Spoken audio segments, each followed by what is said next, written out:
Corona virus खां बचाव लाइ हलंदड़ लॉकडाउन सबबि पोरे सख़्त परेशान आहिनि जेके इमदाद लाइ वाझाए रहिया आहिनि।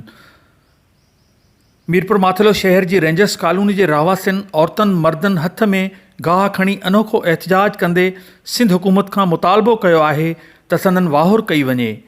जेकॾहिं खेनि इमदादी रक़म ऐं राशन न मिलियो संदन ॿारड़ा कोरोना बदिरां बुख विघे मरी वेंदा।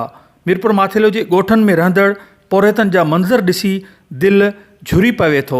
छा वस वारा ऐं सरहंदी वारा हिन मिसकीन माण्हुनि जी मदद करे सघंदा या शइ न मिली आहे। असां बुख ते वेठा आहियूं, नंढड़ा बच्चा आहिनि, इहे गाह खाईंदा आहियूं। साईं छा करूं, उहे बचड़ा बुख ते वेठा आहिनि।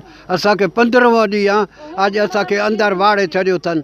मज़ूरी महिनत वारा उहे अंदरि वेठा आहिनि वीचारा। असांखे रेंजर्स हथो कुटे असांखे अंदरि करे छॾी दिया। तव्हां लाचार, ॼंघनि खां लाचार, अखियुनि खां लाचार। साईं असांखे कंहिं इमदाद न ॾिनो आहे। अॼु काउंसलर ॾे मां वियुमि गुलशन ॾे, मूंखे हथ बि न ॾिनई। मुटाए मूंखे मुकई, मां तोखे छा ॾियां। से असांजे ॿारनि खे, असांजे पाड़े खे, रेंजर्स कॉलोनी खे का शइ न मिली आहे।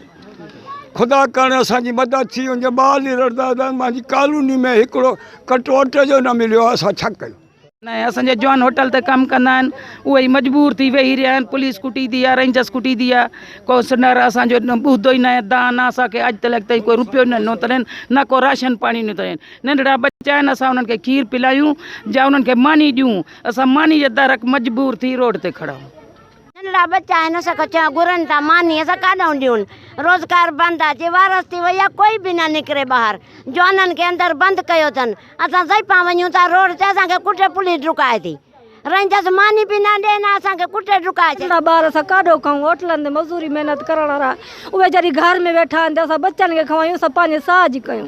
जंहिंजे दर ते वञूं त असांखे कोई नथो ॾे। असां वेठा आहियूं पंहिंजे घर में चुप कयूं, गाह खाऊं, छा कयूं। कोरोना वायरस खां बचाव लाइ लॉकडाउन वारनि हिन घड़ियुनि में इम्तिहान जा ॾींहं आहिनि त ॿिए तरफ़ वरी सिंध सरकार ऐं ज़िले इंतिज़ामिया लाइ इहो सवाल कर खणी बीठल आहे त शहर भली बंदि कयो पर हिन मिसकीन माण्हुनि जे बचड़नि खे खुदारा खाइण लाइ बि कुझु ॾियो। कैमरामैन शहज़ाद सां गॾु अशरफ बुखारी, सिंध TV न्यूज़, मीरपुर माथेलो।